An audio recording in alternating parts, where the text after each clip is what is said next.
Hello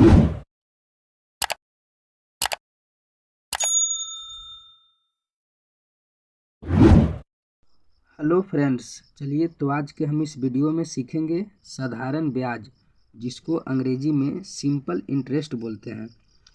तो सबसे पहले हम सीखेंगे कि साधारण ब्याज क्या है, और उसके बाद साधारण ब्याज से जितना मेरा फार्मूला बनता है वो सभी फार्मूला को हम इस वीडियो में देखेंगे। तो चलिए वीडियो को शुरू करते हैं। तो सबसे पहले यहाँ पे लिखा हुआ है साधारण ब्याज का डिफिनेशन।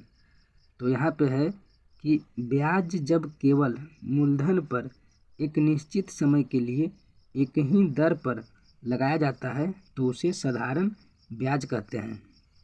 आप इसको इस तरीके से समझिए कि अगर कोई व्यक्ति 4,000 रुपया किसी दूसरे व्यक्ति को कर्ज के रूप में 2 साल के लिए 5% दर के रूप में दिया तो उसी को हम बोलेंगे साधारण ब्याज। यहाँ पे समझिए कि ब्याज कह रहा है कि जब केवल मूलधन पर एक निश्चित समय के लिए, निश्चित समय आप यहाँ पे समझिए कि 2 वर्ष हो सकता है या फिर 3 वर्ष हो सकता है, और उसके बाद बोल रहा है कि एक ही दर पर, यानी कि 1 वर्ष में अगर मेरा 5% रहा दर तो अगले साल भी 5% ही रहेगा। तो आई होप कि आपको साधारण ब्याज समझ में आ गया होगा। अगर नहीं आया तो उसके बाद हम जब प्रश्न को देखेंगे तो उसके बाद हम पूरा क्लियर रूप से समझ जाएंगे। तो चलिए, आई होप कि आपको साधारण ब्याज अच्छे तरीके से समझ में आ गया होगा। तो अब उसके बाद हम देखेंगे कि साधारण ब्याज में जितना मेरा फार्मूला बनता है उस सभी को हम अंग्रेजी रूप देखेंगे और उसके बाद इसका शॉर्ट रूप देखेंगे। तो यहाँ पे है पहला साधारण ब्याज, जिसको अंग्रेजी में बोलते हैं सिंपल इंटरेस्ट। इसको हम SI के रूप में भी डिनोट करते हैं, यानी कि इसका शॉर्ट रूप में हम SI भी लिख सकते हैं। उसके बाद है दर, जिसको अंग्रेजी में रेट बोलते हैं, इसको हम R से भी दर्शाएंगे। उसके बाद है समय, जिसको हम टाइम बोलते हैं अंग्रेजी में, इसका शॉर्ट रूप हो गया T। उसके बाद है मूलधन, जिसको अंग्रेजी में हम प्रिंसिपल बोलते हैं और इसका शॉर्ट रूप है P। उसके बाद है मिश्रधन, जिसको अंग्रेजी में अमाउंट बोलते हैं और इसका शॉर्ट रूप हम A से सूचित करेंगे। उसके बाद है ब्याज, जिसको अंग्रेजी में हम इंटरेस्ट बोलते हैं और इसको I से डिनोट करेंगे।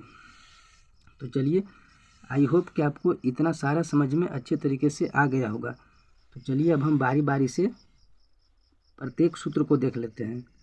तो सूत्र को समझने से पहले हम एक क्वेश्चन को देखते हैं, जिससे कि हमको सूत्र समझने में आसानी हो। तो यहाँ पे मेरा क्वेश्चन लिखा हुआ है कि 8,000 रुपया का 5% वार्षिक ब्याज की दर से 2 वर्ष का साधारण ब्याज क्या होगा। तो यहाँ पे ये समझिए कि 8,000 जो रुपया है इसको हम बोलते हैं मूलधन, जिसको अंग्रेजी में प्रिंसिपल बोलते हैं, यानी कि यहाँ पे जो लिखा रहेगा वो रहेगा मेरा मूलधन। उसके बाद यहाँ पे है 5%, तो इसको हम दर बोलते हैं, जिसको अंग्रेजी में रेट बोलेंगे। उसके बाद यहाँ पे है वार्षिक ब्याज की दर से 2 वर्ष यानी कि ये समय हो गया मेरा, जिसको अंग्रेजी में हम टाइम बोलते हैं। तो आई होप कि आप सभी के बारे में अच्छे तरीके से समझ गए होंगे। तो चलिए अब हम सूत्र को बनाते हैं। तो यहाँ पे मेरा पहला सूत्र है कि साधारण ब्याज, तो साधारण ब्याज बराबर होता है मूलधन गुना समय गुना दर बटे में 100। हमने सभी के बारे में आपको अच्छे तरीके से समझा दिया। अगर आप इसको चाहें तो शॉर्ट फॉर्म भी लिख सकते हैं, यानी कि यहाँ पे लिखा हुआ है साधारण ब्याज, इसको हम शॉर्ट में लिखेंगे SI, यानी कि सिंपल इंटरेस्ट।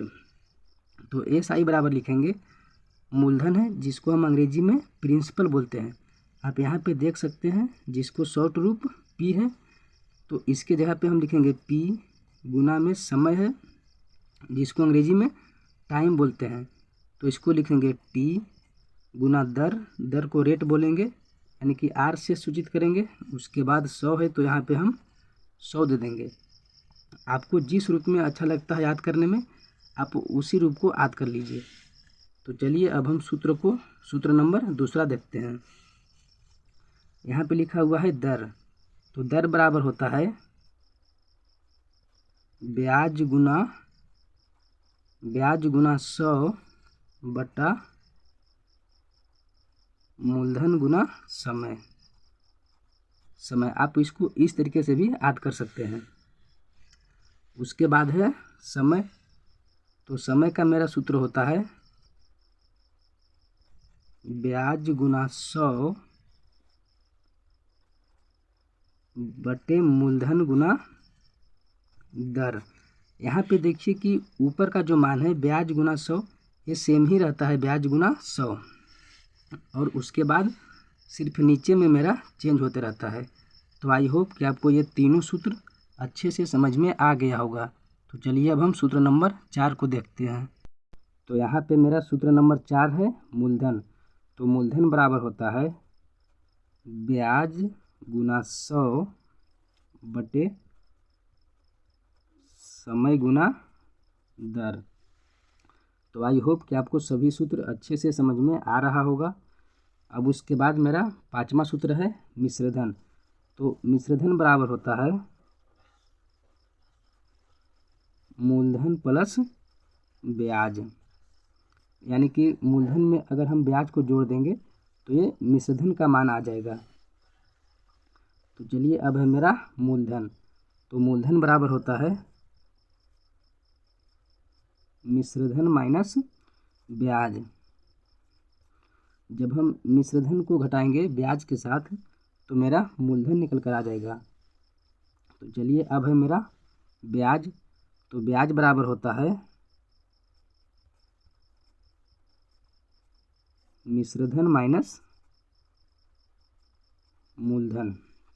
तो आई होप कि आपको ये सातों सूत्र अच्छे तरीके से समझ में आ गया होगा। तो चलिए अब हम इस वीडियो को समाप्त करते हैं। इस वीडियो में इतना ही। अब हम मिलते हैं एक अगले वीडियो में। तब तक के लिए धन्यवाद।